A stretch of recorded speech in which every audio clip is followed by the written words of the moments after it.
orar para a gente começar a nossa classe de escola dominical? Senhor, mais uma vez, estamos diante de Ti, juntos como irmãos, para suplicar o Teu favor. Peço, Senhor, que esse assunto que vamos estudar possa realmente ser edificante, consolador e transformador, e até mesmo pacificador da vida minha e dos meus irmãos. Tem misericórdia de mim, e apesar do que sou, que eu possa ser um instrumento Teu para servir aos meus irmãos. Em nome de Cristo, amém. Quem esteve ontem com a gente conversou ontem sobre prioridades nos relacionamentos, e foi baseado nesse livro aqui, que é um livro fininho, que se chama Coração e Sexualidade, que é do reverendo Vadislau, a quem eu respeito muito e tive o prazer, o privilégio de poder me assentar aos pés e conversar por muitas horas, várias vezes, e aprender bastante com ele. Então, para mim é um privilégio até falar de um autor que eu conheço pessoalmente. E hoje nós vamos falar sobre um outro aspecto dos relacionamentos com uma ótica bíblica, bem bíblica, e reformada. E eu escolhi como tema isso aqui, o coração e o outro. A gente precisa antes fazer uma brevíssima revisão, algo que eu tenho certeza que vocês sabem e que é muito citado, com certeza o reverendo Rafael já falou sobre isso, mas sobre o nosso coração. Né?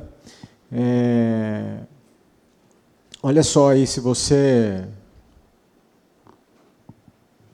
se atentar aqui nessa figura,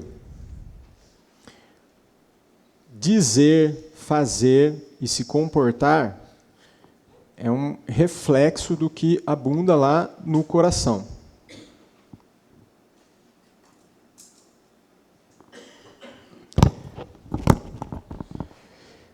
Só que a gente sabe também pela Escritura que o coração é desesperadamente corrupto. Está lá em Jeremias 17:9. E enganoso é o coração e desesperadamente corrupto. Quem o conhecerá? E o coração também, que a sua própria experiência mostra isso, com certeza, se você for um pouquinho atento sobre você mesmo, é que o coração nosso é contraditório. Você ora quer uma coisa, ora quer outra. Ou às vezes você já deve ter notado que a sua cabeça diz para você fazer uma coisa, mas seu coração diz para fazer outra. Quem aqui nessa sala não experimentou isso, né? Essa tensão entre o que você deve fazer e entre o que você quer fazer. Né? Uma outra coisa que confunde muito, e a gente pode gastar um tempinho explicando também, é que hoje as pessoas confundem coração com cérebro. Muita gente acha que, quando a Bíblia está falando do seu coração, ela está falando do seu cérebro. Não está. Um exercíciozinho básico para você pensar aqui. Será que você pensa algo baseado no que você sente? Ou será que você sente algo baseado no que você pensa? Então, vamos pegar qualquer situação assim, né? O que você sente por alguém, ou como você se relaciona diante de alguma situação. Será que é o seu jeito de pensar que conduz ao que você sente, ou será que o que você sente é que induz o seu jeito de pensar? A verdade é que é as duas coisas, vai depender da circunstância. Né? A gente pode pegar uma carona no sermão, mostrando que, olha como o que eu penso molda o que eu estou sentindo, né?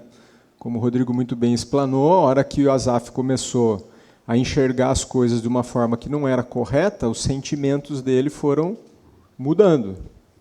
E a hora que ele recebeu um novo pensamento sobre aquela mesma coisa, o sentimento dele mudou. É nesse sentido que a verdade liberta. A hora que você tem um encontro com a verdade de Deus, mas somente a ação do Espírito, precisa ter a ação do Espírito junto com o contato com essa verdade, o coração pode mudar. Mas vai ter vezes também que o sentimento vai brotar, até porque o corpo está o tempo inteiro interagindo com a sua mente. Como é que você se sente quando você dormiu pouco e é acordado por alguém? Você se acorda feliz? Você não acorda irritado? E se você está morrendo de fome, chega no restaurante, pede a comida, não tem nenhuma mesa ocupada e a comida não chega, o que você sente? Não sente raiva, irritação? Né? E quando alguém faz uma comida super gostosa e você come, o que você sente? Dá até alegria, não dá? E gratidão até, né? Você pode dizer, nossa, fulano, está uma delícia, muito obrigado. Então, o corpo e a mente estão interagindo o tempo inteiro e enxergue o cérebro como parte do teu corpo e não como o teu coração. Então, quando Provérbios, abrem lá, Provérbios 23, 4. Provérbios 23, 4 vai falar, de tudo o que se deve guardar, guarda o teu coração, pois dele procedem as fontes da vida. Na visão da teologia, gente, o coração ele precede as duas coisas. O coração precede o seu sentimento, o coração precede até mesmo o seu pensamento. Então, o que você pensa, o que você sente, o que você faz, no fundo, vem do seu coração. Por isso que Jesus Cristo, sabiamente, falou, a boca fala do que o coração está cheio. Ok? Provérbios 23, 4. De tudo que se deve guardar, guarda o teu coração, porque dele procedem as fontes da vida. Não é essa a referência? Está errada? Tá. Então ficou errado desde, eu acho que é... Vamos achar aqui. É 4:23. Tá. Então, peraí, deixa eu já corrigir, porque isso aqui já estava errado na outra vez que eu dei a aula e eu não corrigi. Como é que é, então, Provérbios 4:23. Obrigado.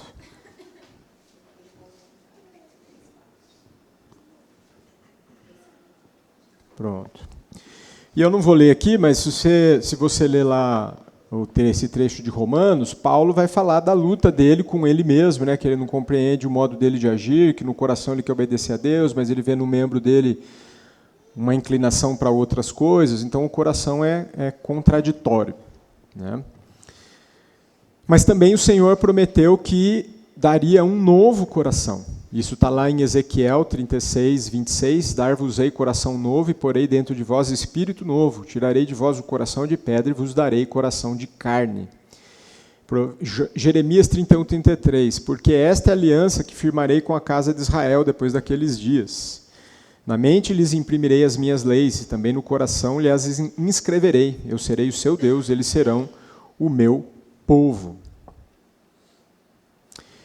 Então, como eu já adiantei aqui, então em Cristo nós podemos ter um novo coração. E aí, então, eu quero conversar com vocês, são 3 perfis de comportamento, mas vocês vão ver, eu quero que vocês se atentem, por favor, não vai se confundir. Pode ser que, num primeiro momento, isso pareça análise puramente psicológica e análise de personalidade, mas vocês vão ver que não é, porque ele parte de um pressuposto de como o coração se movimenta. E se você olhar na folha que vocês têm aí, na mão de vocês, nós vamos estar dividido em 3 pontos aí. Criação, queda e redenção. Ou seja, que é como nós fomos criados, para depois o que aconteceu com o nosso coração a partir da corrupção do pecado, e depois como Deus redime isso, que é esses 3 passos que nós vamos conversar.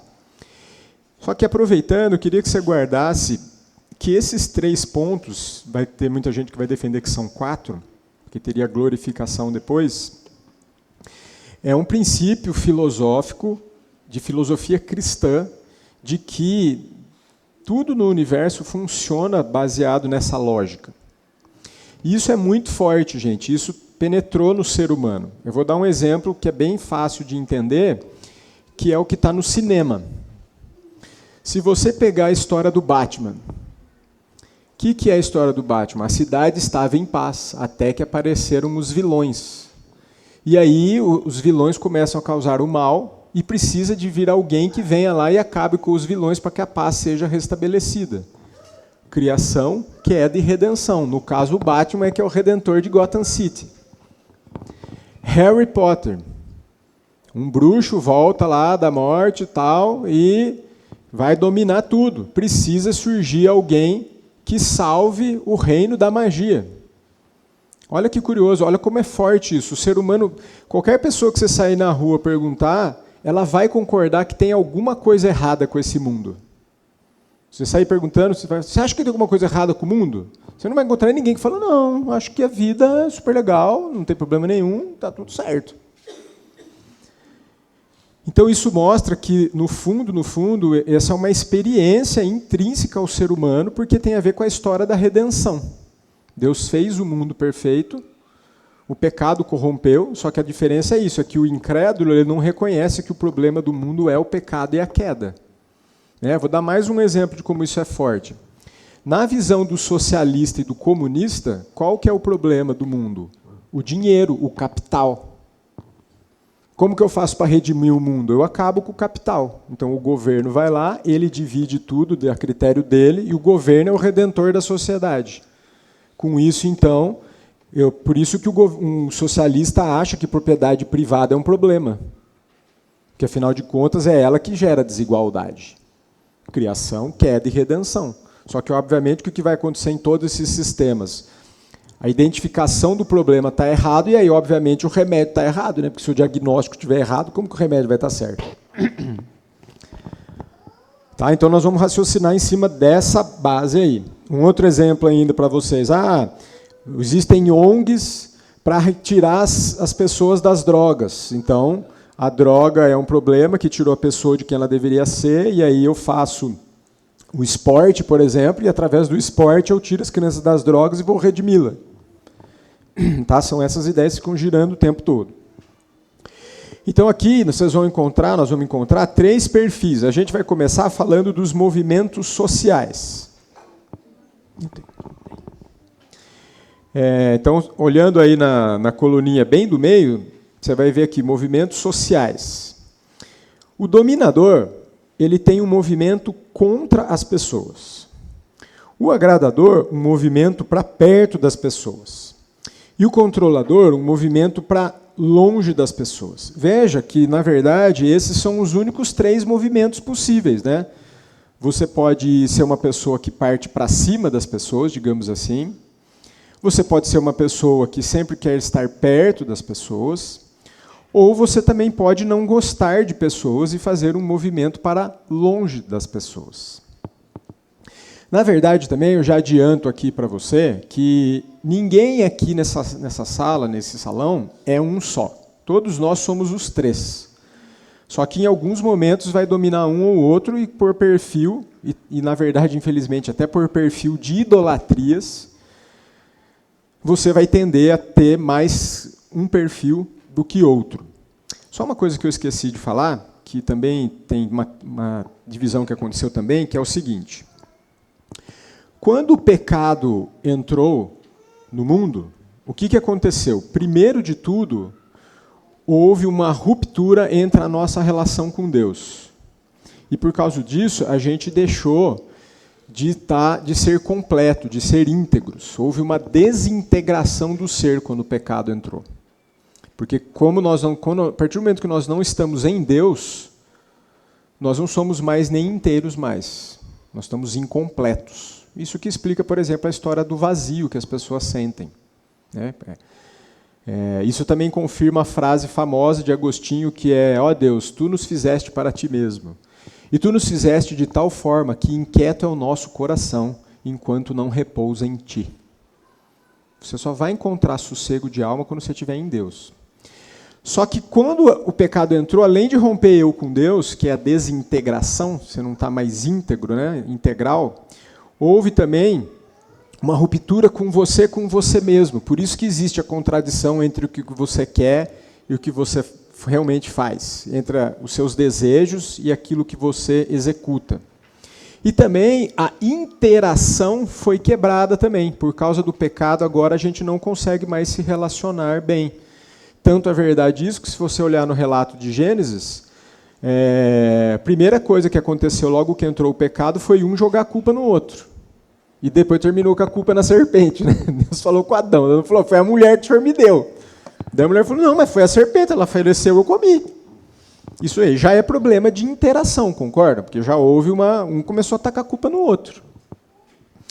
Então, isso também vai se... Então, essa desintegração, essa desinteiração e a desinteração vai se manifestar, no caso, através desses perfis aí. Então, o que vai acontecer? O dominador, que tem um movimento contra as pessoas, ele é uma pessoa que o alvo dele é sucesso e lucros. Lucro aqui não é só dinheiro. É ter êxito, é ter vantagem. Só que olha que curioso, essa pessoa também, então, ela tem muito medo de falhar e ela também tem medo, ela vai ter muita dificuldade de se submeter. Porque, afinal de contas, se ela é uma pessoa que tem seus objetivos, e se ela precisar, ela atropela o que for necessário para chegar lá, é óbvio que ela vai ter dificuldade de ter alguém que está acima dela. Só que curioso é que, por outro lado, essa pessoa vai ter estratégias, que está mais para baixo aí. Conquista, política e trabalho duro. Ou seja, curiosamente, um dominador, ao mesmo tempo em que ele é uma pessoa que talvez mais difícil de lidar, uma pessoa mais imbatível, ela é uma pessoa muito ponta firme. Ela vai fazer a tarefa. Ela não vai largar o osso. Ela não vai desistir. Percebe que, curiosamente, isso parece virtude, mas muitas vezes é idolatria. A idolatria de sucesso pode me fazer ter a política de trabalho duro e de conquista. E percebe como Deus está de fora dessa equação? Aí você vai ter um outro perfil, que é o agradador. O que acontece? O agradador, ele é uma pessoa, esse é um perfil que eu acho que é bastante presente. Ele é uma pessoa que ele quer muito, olha lá o alvo do agradador, ser amado e ser aceito. O que o agradador tem medo? De ser rejeitado e de não ser aceito. Qual que é um ponto forte do agradador? Ele é sensível e compreensível. É uma pessoa que entende as outras pessoas, que se compadece mais facilmente. Já o dominador vai ter mais dificuldade de se compadecer. Por quê? Porque uma pessoa que está fraquejando, para o dominador esse cara é muito mole. Mas um agradador, ao ver alguém fraquejando, vai falar, coitado, acho que ele precisa de ajuda. Por que será que ele não está conseguindo? Ele vai ter um olhar mais complacente. Só que qual que é o problema do agradador? Olha só, ele se torna muitas vezes uma pessoa inconsistente e incongruente, ou seja, ele não age coerentemente com os seus próprios valores muitas vezes. E ele tem uma estratégia muito ruim, que é um ponto fraco, que se chama a não confrontação. Então, um agradador, qual que é a dificuldade dele? Ele ama tanto a harmonia que ele prefere ceder e comprometer a verdade do que ter uma briga. Já deu para ficar claro como isso é muito ruim? Porque o agradador, então, como ele tem um compromisso de não ter problema, e como a coisa que ele mais ama na vida é ser amado pelas pessoas, ele vai fazendo concessões. Normalmente, essa é a pessoa que acaba fazendo o papel de capacho, que deixa os outros pisar nele. E, infelizmente, também é esse tipo de pessoa que um psicólogo inexperiente, ou, infelizmente, até mesmo os mais experientes, vão ensinar para essa pessoa o seguinte: você precisa se amar mais, você precisa gostar mais de você. Porque essa pessoa fica cedendo, e aí ela mesma acredita que ela não gosta dela. Agora, gente, vocês acham mesmo que existe alguma pessoa na face da Terra que não gosta de si mesmo? Vocês acreditam nisso? Eu não. Você pode não gostar do que você é, no sentido assim, poxa, eu queria ser mais esperto, eu queria ser mais inteligente, eu queria ser mais bonito e tal. Mas, pô, você se ama pra caramba. A essência do pecado foi isso, né? Por que o mundo, né? Por que começou o pecado? Porque Adão falou assim, e Eva falaram assim, não, Deus quer isso para mim, mas eu quero ser Deus de mim mesmo. Isso é egoísmo na sua forma mais estratosférica. mais alta possível. Então, não existe, gente, guarde isso na sua cabeça, não existe falta de amor próprio. A psicologia defende isso, né? Principalmente as psicologias mais rasas, mas não existe falta de amor próprio. Se você chegou aqui nessa manhã e falou, eu preciso me amar mais, eu não é verdade. Tá? E aí é lamentável como, infelizmente, muitos crentes às vezes acabam adotando discursos seculares e acreditando nisso. Então, como explicar às pessoas que têm baixa autoestima? Você já deve ter ouvido essa expressão também, que é uma expressão que eu discordo também, porque se eu me amo, eu não tenho baixa autoestima. Na verdade, o que às vezes o pessoal popularmente está falando de baixa autoestima, na verdade a pessoa está insatisfeita com ela mesma. Mas, curiosamente, veja, você estar insatisfeito com você mesmo não é baixa autoestima. Inclusive, a sua insatisfação é porque você se estima muito. E aí você está insatisfeito. Faz sentido? Tranquilo? Faz sentido isso? Então, que na verdade, quando você está frustrado com você mesmo, não é porque você não gosta de você. É o contrário, é que você gosta tanto que você queria ser melhor. Só que daí, dependendo do grau da insatisfação, isso torna uma imobilidade. Eu não consigo fazer nada, eu não me movo para aquela mudança. Tá? Quais são as estratégias do agradador? Né? Então, ele também pode se tornar uma pessoa dinâmica, geralmente uma pessoa muito prestativa, então uma pessoa que gosta de ajudar, ela não gosta muito de liderar, mas ela gosta de ajudar. Se ela puder ficar nos bastidores ajudando, ela curte isso. E pode acontecer também um complexo de Messias. O que o pastor Vadislau quer dizer aqui com complexo de Messias? É quando eu quero salvar os outros, eu quero acolher os outros, ou até mesmo assim, eu quero encobertar os outros. Né? Isso também tem. Sabe aquela pessoa que gosta de pôr pano quente? Isso é um exemplo de agradador. Né? Você abafa a situação porque você quer a harmonia. E, inclusive, tem pessoas que têm tanto medo da reação do outro que daí ela abafa, mesmo que ela não pensa assim, puxa, mas se eu abafar, eu vou sacrificar a verdade, vou sacrificar a correção do problema. Mas como ela tem tanto medo de tensão e de briga, ela abafa, ela põe panos quentes. O terceiro perfil é o do controlador. O controlador, o que ele deseja? Vai lá no alvo do controlador. Ele procura conforto e vida sem pressão. Ele tem medo de dor e de punição. E o controlador descobriu que pessoas doem. Vocês concordam comigo que pessoas doem? Eu não gosto disso, mas é verdade.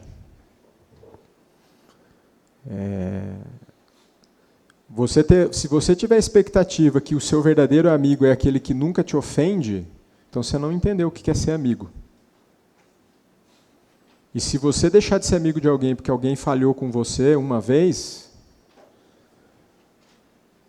então você não entendeu o que é ser amigo.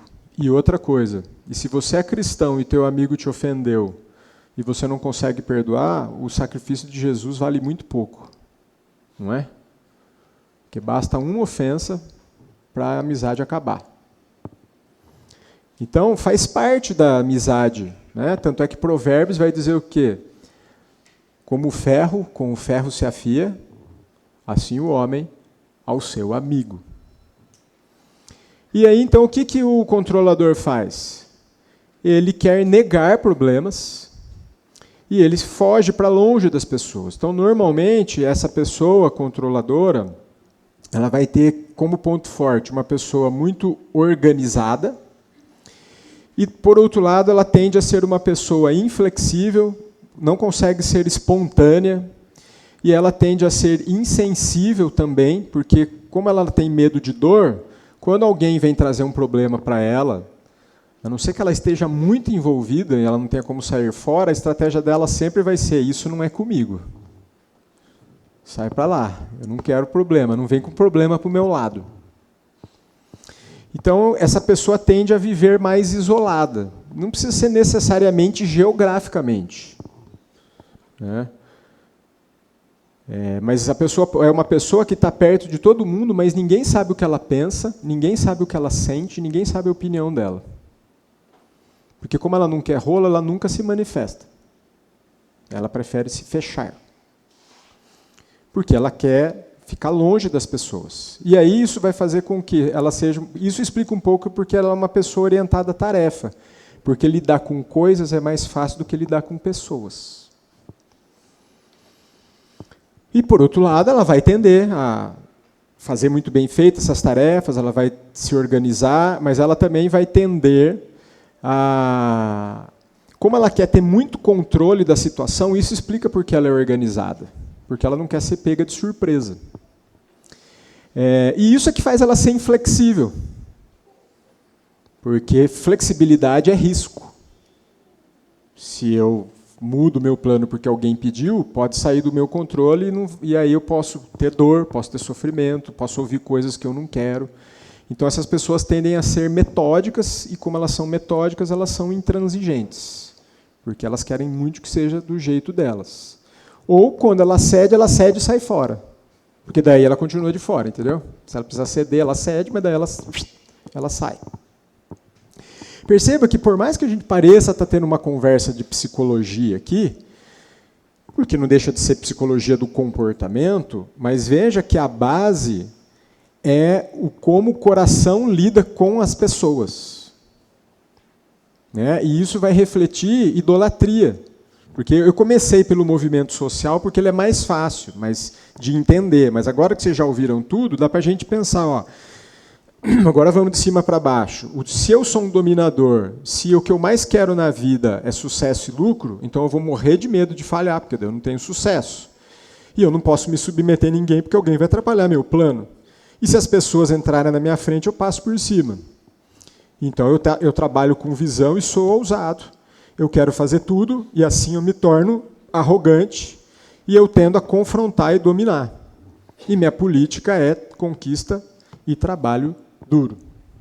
Agora vamos lá para o agradador. Poxa, se o que eu mais amo é ser amado e ser aceito, eu tenho medo, então, de ser rejeitado. Eu quero muito estar perto das pessoas. Por isso eu sou sensível e compreensível.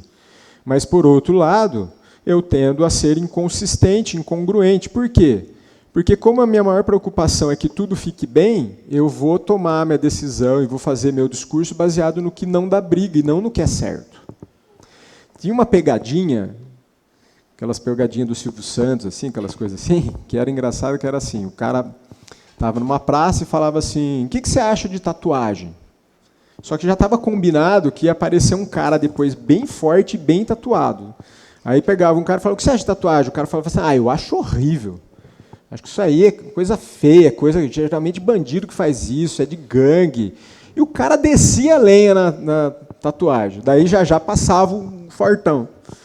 Daí o fortão chegou lá e falou, o que você acha de tatuagem? Falei, eu acho maravilhoso, né? Tanto é que eu fiz várias aqui e tal. E o cara estava ali ainda. Ele falou assim, e você estava falando aqui que você acha horrível, né? Tatuagem, que você acha indecente e tal. Daí o cara falou, não, você me entendeu errado. O cara mudou o discurso na hora, né? Esse é um exemplo clássico do agradador. Né? Ele não tem nem coragem de falar, não, eu acho isso mesmo, é minha opinião. Ele não consegue ali se impor. Rapidamente ele muda de opinião.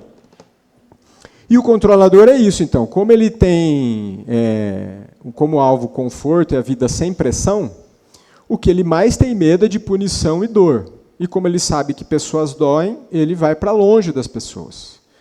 Então, é uma pessoa organizada e ela se torna confiável nesse sentido porque ela é uma pessoa que realmente vai ser mais metódica, vai fazer as coisas do jeito correto. Por outro lado, vai ter essas fraquezas aí, de inflexibilidade, não tem muita espontaneidade, tende a ser insensível e, às vezes, até mesmo compulsivo, porque executar tarefas e organizar é bom, mas ele também pode ter um caráter viciante. Né? Um exemplo extremo disso é pessoa com toque. Né? Que a pessoa, eu sei de pessoas que não gostam de receber pessoas em casa, porque vai sujar. Passou da conta, não passou? Já vi casos, falando como médico agora, de pessoas que as pessoas vão embora, a pessoa vai passar pano no sofá, para tirar a sujeira das pessoas. Então, esse é o extremo do grau de como organização né? E ser metódico pode levar a um comportamento compulsivo, né? Porque isso é um tipo de compulsão. Bom, como é que sai disso? Né? Outra coisa que acontece também, eu posso testemunhar por mim, eu tendo a ser mais dominador. E quando eu me frustro, eu vou para o controlador. Porque da hora que eu me frustro, as coisas não estão dando certo, eu não gosto, então eu quero fugir. Eu quero ir para o meio do mato, eu quero ficar sozinho, eu quero sossego, eu quero distância. E esse que é o problema, irmãos, porque se a gente não pegar o remédio certo, né, que vocês, de certa forma, já sabem, mas nós vamos esmiuçar ele, a gente fica trocando de ídolos, em vez de acabar com a idolatria. Uma outra coisa também que é importante, que eu não citei aqui, mas vocês já sabem bastante, é que, eu espero que você não tenha dúvida disso, mas é assim, ó, nós fomos criados para desfrutar de Deus e para adorar a Deus. Nós somos seres que foram criados para se alegrar e amar. Por causa do pecado, a gente ama agora a criação ao invés do Criador. Então, assim, ó, não há dúvida que em todos os seus pecados há alguma idolatria envolvida. Toda vez que a gente peca, é porque a gente está amando alguma coisa mais do que deveria. Ok? Então a idolatria é o cerne dos problemas de pecado. Ok? E a explicação é bem simples. Você foi criado para adorar. Toda vez que você não adorar o Senhor, o que vai acontecer? Você vai adorar outra coisa. Tanto é que um livro que eu gosto muito de educação de filhos, que chama Pastoreando o Coração da Criança, ele fala assim, ó, a questão não é se o seu filho vai adorar as coisas ou não, se ele vai idolatrar ou não. A questão é quem ele vai adorar. Porque ele vai adorar. A questão é quem. Então, qual que é o caminho, né, da cura? Né? A gente, uma coisa que muitos crentes se enganam, eu já falei disso aqui com vocês, as pessoas acham que você resolve problemas de pecado e de idolatria com a sua autodisciplina. A partir de agora não vou mais fazer tal coisa, a partir de agora farei assim, a partir de agora farei assado. Eu acho que tem espaço para disciplina. É bom, existem espaços até, estratégias até indiretas de você adquirir disciplina. Né? Vou dar um exemplo. Comentei ontem, na escola da minha filha tem prova de terça, quarta e quinta, tem que chegar lá 10 para 7. Se chegar atrasado, você perde a prova. É um puxa exercício de disciplina. E se você fizer isso um monte de vezes, vai chegar uma hora que você vai se habituar a chegar no horário, porque você foi disciplinado. Então, há espaço para disciplina, até mesmo com métodos, não tem problema nenhum. Mas para você ser livre da idolatria, o único jeito de você ser livre da idolatria é adorando mais o Senhor. Então, curiosamente, o melhor jeito de você resolver o problema do pecado não é ficar tentando odiar o pecado e tentando escapar do pecado, mas é se afeiçoando mais do Senhor. Se você descobrir o prazer da devoção, descobrir o prazer de obedecer, você for descobrindo os benefícios, que, de novo, voltando à pregação, olha só que hora que Asaf muda o coração, ele consegue descrever tudo de bom que acontece com o crente. E como ele estava enxergando errado, e como até, inclusive, ele começou a enxergar tudo de ruim que acontece com o incrédulo, e que ele não estava percebendo antes. Né? O coração dele mudou. É assim que acontece a troca. Então, se vocês olharem agora lá no bloco de cima da criação, olha só o que aconteceu. O Senhor criou o mundo em verdade, amor e obras. Então, o mundo está firmado em realidades que foram dadas por Deus, que são as verdades. Deus fez tudo dentro de um plano amoroso e Ele mesmo criou tudo e preparou as obras para que a gente andasse nelas. Né? O que aconteceu com a queda? Ó?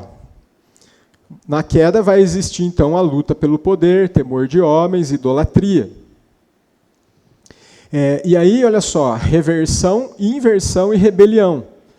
Rebelião, ó, insubordinação e eu quero ser Deus dos outros. Na inversão, Infidelidade. O problema do agradador é que lá no fundo, ele tem os outros como Deus. Então o dominador quer ser Deus dos outros. O agradador tem os outros como Deus. E o controlador, ele quer ser Deus de si mesmo.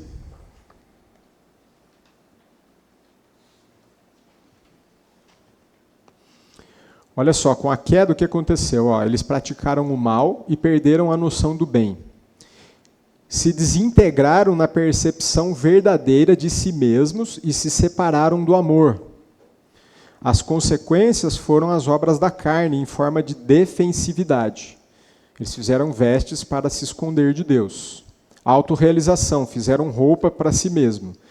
E, finalmente, rebelião. A mulher que tu me deste. Aqui o pastor Vadislau está esmiuçando aquele exato momento da queda. Então eu parei de enxergar a mim mesmo como eu realmente sou, passei a ser cego para mim mesmo, e aí eu passei a me defender de Deus.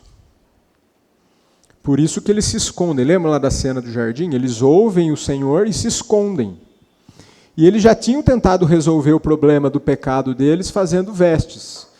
Só que vocês lembram o que eles fizeram? Que tipo de veste eles fizeram? Uma veste de folha, lembra? E aí o Senhor dá uma veste de quê daí para eles depois? De pele de animal. E ali já está, gente, o primeiro exemplo de Cristo. Um animal foi sacrificado para cobrir a vergonha da nudez do pecado do primeiro casal. E aí eles botaram culpa, né? Adão põe a culpa na mulher, que é uma forma de rebelião. Então a atitude foi de incredulidade e infidelidade em relação à verdade de Deus. Foi de medo em vez de amor. E de destruição das obras de Deus em troca da tentativa de controle do meu próprio mundo.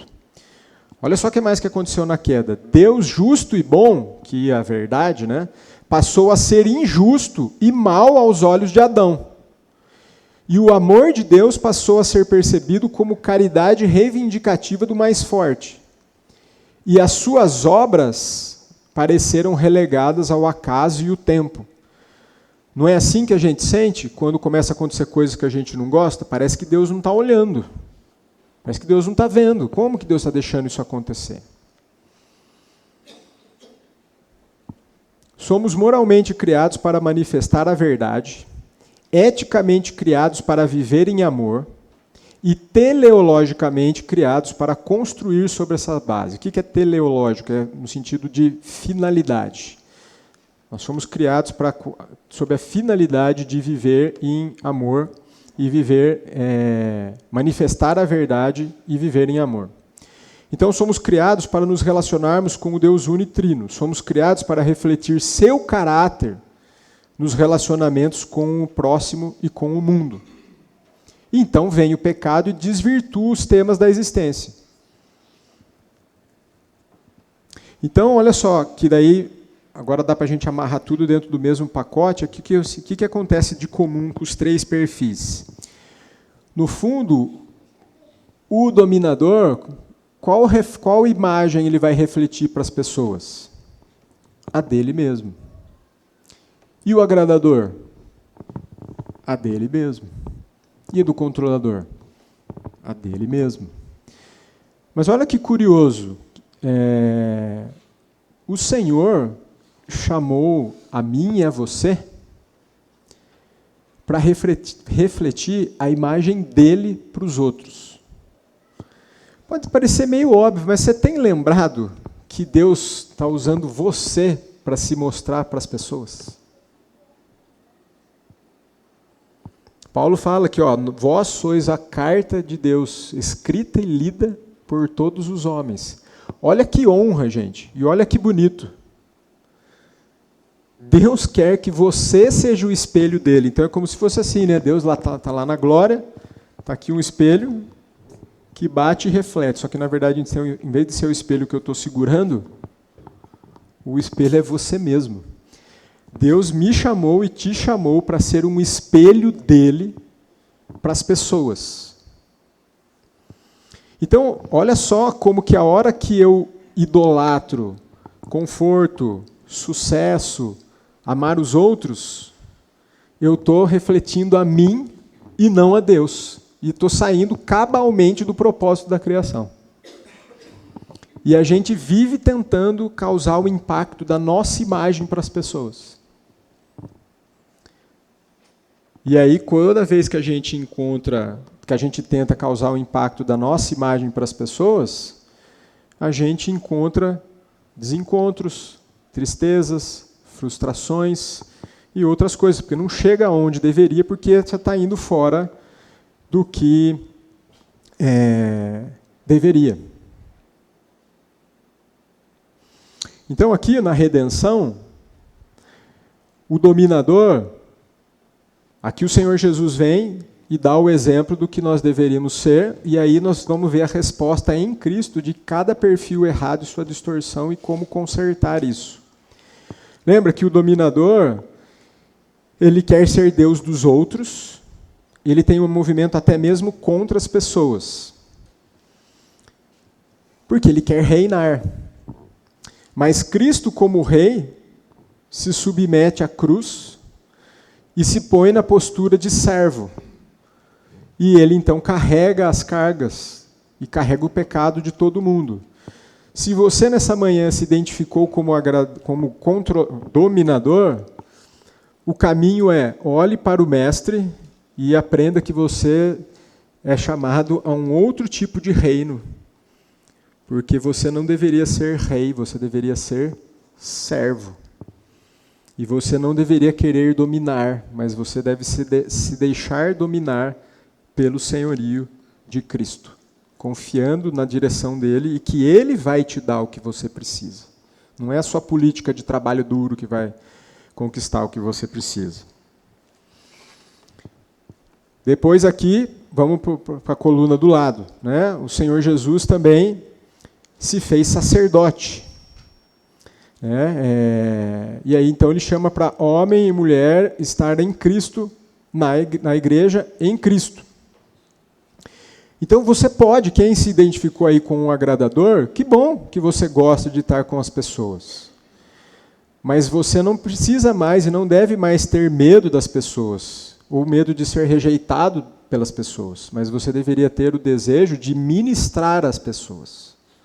Aproveite essa afabilidade que Deus te deu e torne isso em pregação, em ensino, em comunhão, em fraternidade, mutualidade, unidade. Que foi o que Cristo fez, ele se tornou um de nós. E aí depois também na função de profeta, o Senhor Jesus se esvazia de si mesmo e redime a igreja. Então o controlador precisa parar de ter medo de ter dor, parar de ter medo das pessoas, de não querer ter as pessoas. Ele precisa se lembrar que ele é filho, que os outros são filhos.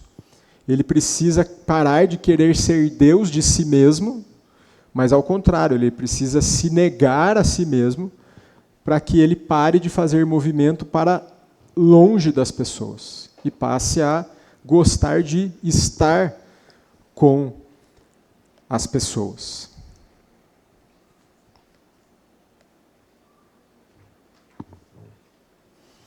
Até aqui tudo bem? Alguma pergunta? Por favor, fiquem à vontade.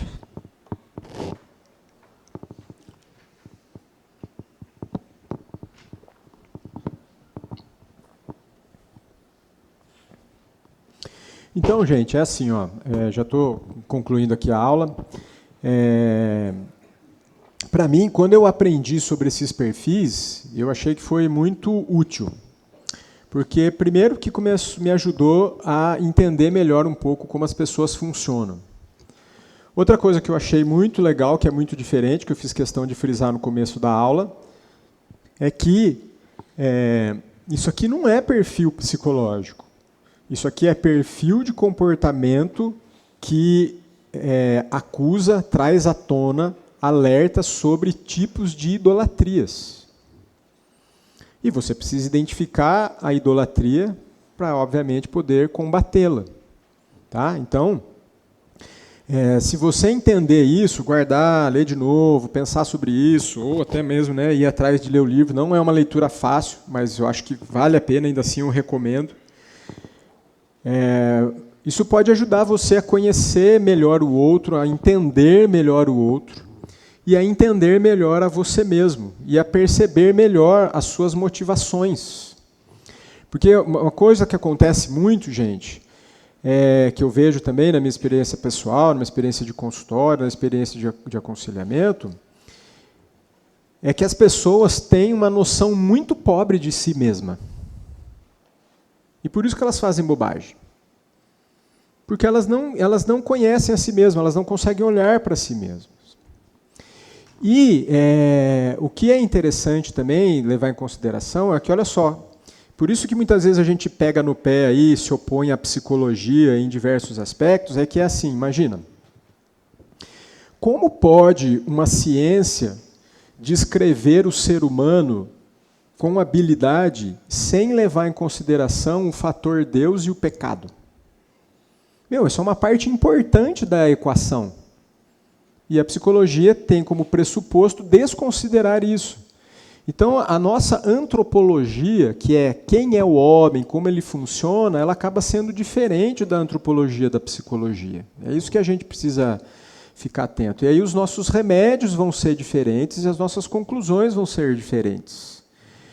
Não estou condenando a psicologia aqui, nem como um todo, porque tem muitas áreas que daí vão ser bem técnicas e não tem discussão referente a isso, né? Então, quando a psicologia vai estudar RH, que é recurso humano de empresa, quando a psicologia vai estudar neurodesenvolvimento, no caso do autismo, das crianças, aí você está vendo como o cérebro funciona, você não está tanto falando de movimento do coração. Aí não é disso que eu estou discutindo. O que eu estou questionando é como muitas vezes as pessoas têm lutas que são, no fundo, lutas de alma, e o perigo de quando o cristão vai pedir opinião para um psicólogo, uma avaliação técnica disso, ele certamente não vai levar em consideração essa questão da idolatria, por exemplo, e que a gente vê que é algo que está lá na base da questão. Outra coisa que eu vejo que acontece, que é conto isso para exaltar a palavra do Senhor e não a mim, mas eu já tive várias vezes a experiência de analisar alguns pacientes na consulta e falar para eles, você está fazendo isso por causa disso, você está sentindo isso por causa disso. E várias vezes aconteceu isso. O paciente fala assim, poxa, doutor, faz meses que eu estou na psicóloga, ela não conseguiu chegar a isso que você me falou agora. Ou já tive pessoa que falou que fazia anos. Não é que eu sou bom de perscrutar, é que tem um livro bom de perscrutar. Calvino falava o seguinte, o único jeito de você conhecer a você é conhecendo a Deus. Você não vai conhecer a você se você não conhecer a Deus. Então, ele fala assim, né, o conhecimento de si mesmo é dependente do conhecimento de Deus. Você só vai se entender, só vai se conhecer se você conhecer a Deus. É por isso também, gente, que vocês podem ver, repara nessa tônica e nessa regra. Você já reparou que quanto mais santo uma pessoa é, mais noção do próprio pecado ela tem? Não é uma regra isso? Pega os caras que são bem, que você fala assim, esse cara é ponta firme. Pega alguma pessoa que você admira, admira na fé. Essa pessoa tem boa noção do seu pecado ou pouca noção do seu pecado? É muito curioso isso, chega quase a ser paradoxal, que os mais santos são os que se sentem mais pecadores. Por quê? Porque quanto mais perto da luz você está, mais a sua sujeira você vê. Se você está lá na sala escura, você está cheio de lama, você não vê. Mas se ela acendeu uma lanterna, você falou, nossa, eu estou com lama. Se você for perto do holofote, lá você vai ver até a sujeirinha dos poros. Quanto mais luz, mais sujeira eu vejo. Então, isso aqui não são perfis psicológicos, isso daqui são perfis de idolatria que precisam ser identificados para poderem ser combatidos.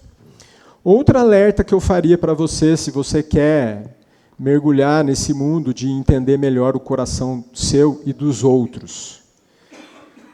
É muito bom, é um privilégio entender isso. Isso pode até te dar mais habilidade nos relacionamentos. Mas uma coisa que eu tropecei, e eu quero compartilhar para você não tropeçar, Cuidado para que, ao aprender a ler os movimentos do coração, você não vire um julgador. Porque eu me surpreendi que eu percebi que eu comecei a me endurecer ao ver o movimento do coração das pessoas e comecei a ficar até irritado com elas. Fatalmente o entendimento, olha só como o pecado nos corrompe, né? Você aprende uma boa teologia, aprende o movimento do coração, aprende algo profundo sobre como o ser humano funciona, aí em vez de você usar isso só para santidade, você vai lá e começa a levar para o lado pessoal. Ou desprezar alguém, fulano é assim, fulano é assim. Então, é bom ler o coração. Para você crescer na fé, você precisa ler o próprio coração. E você só vai conseguir ler o seu coração se você conhecer o Senhor. É Ele quem vai revelar quem você é. E você precisa ter um bom entendimento de você mesmo. Esse é um caminho necessário à sua santificação. Eu tenho uma última palavra antes de fechar, mas aí eu abro para perguntas e para questionamentos. Tranquilos? A última coisa que eu quero dizer, que é muito legal, que é o seguinte, né? Jesus, depois do discurso lá do maná, né, que ele é o pão do céu, um monte de gente vai embora, o discurso é duro, e Jesus vira para os discípulos e fala, e aí, vocês querem ir embora também? Ele fala isso para eles. E aí, Pedrão, dá essa maravilhosa resposta, né? Para onde nós vamos? Tu tens as palavras da vida eterna. Isso que a gente conversou nessa manhã é tão estrutural de quem é o ser humano, tal, que eu também gostaria que você saísse daqui com a convicção, espero que você já a tenha, de que não tem outro lugar para você buscar que seja melhor. Não tem alguém que entenda melhor a você e quem é ser humano e como as coisas funcionam do que o Senhor Jesus. E tem uma história nas Crônicas de Nárnia, e eu quero terminar com ela, no livro A Cadeira de Prata, que acontece que, magicamente, as crianças caem lá dentro de Nárnia e a menina cai perto de um riacho, desmaia, e o menino Eustáquio vai parar lá em outro lugar. E a hora que essa menina acorda lá em Nárnia, ela acorda com sede, tem um riacho e tem um leão, que é Aslan, que representa Cristo.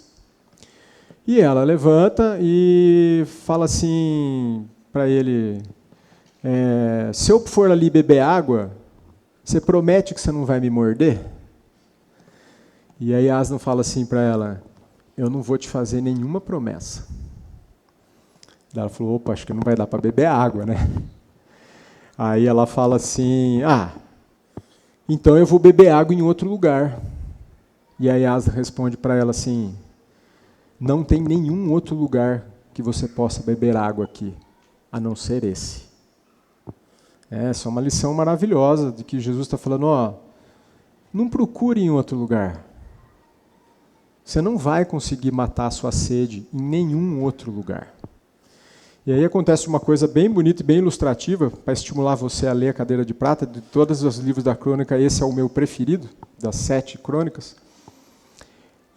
Ele fala para ela, eu tenho uma missão para você, e você precisa memorizar uma série de coisas, você vai ter que repetir esses planos diariamente para você cumprir a missão. Se você não ficar repetindo diariamente, você vai falhar na missão.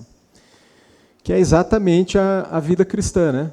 Você tem que saber as verdades, meditar nas verdades, repetir as verdades diariamente para que você chegue ao objetivo que o próprio Deus te deu. Então eu termino essa aula aí com as palavras de Aslan. Não há nenhum outro lugar em que você possa beber água para matar a tua sede. Amém? Vamos orar mais uma vez? Ó Senhor, tem misericórdia de nós, porque ainda há idolatria no nosso coração. E sabemos, Senhor, que o único jeito de nos livrarmos da idolatria é te amando mais, te conhecendo mais, mas principalmente desfrutando mais de ti mesmo, Senhor. fazendo como Agostinho nos orientou, se livrar de toda inquietação para descansar em Ti. Ajuda-nos, Senhor. Ajuda-nos a nos entregarmos completamente. Temos tantos medos, Senhor. Temos medo das doenças, temos medo de ser desapontados, temos medo de não conseguir, mas estamos seguros em Ti, Senhor. Eu peço humildemente, Senhor, que o Senhor traga essa confiança, essa segurança ao nosso coração e que o Senhor traga essa vigilância ao nosso coração, para que a gente realmente permaneça convictos e confiantes de que em Ti temos tudo, para que realmente a gente possa dizer como salmista, o Senhor é meu pastor, e aquilo que eu não tenho, eu não preciso. Em nome de Cristo. Amém.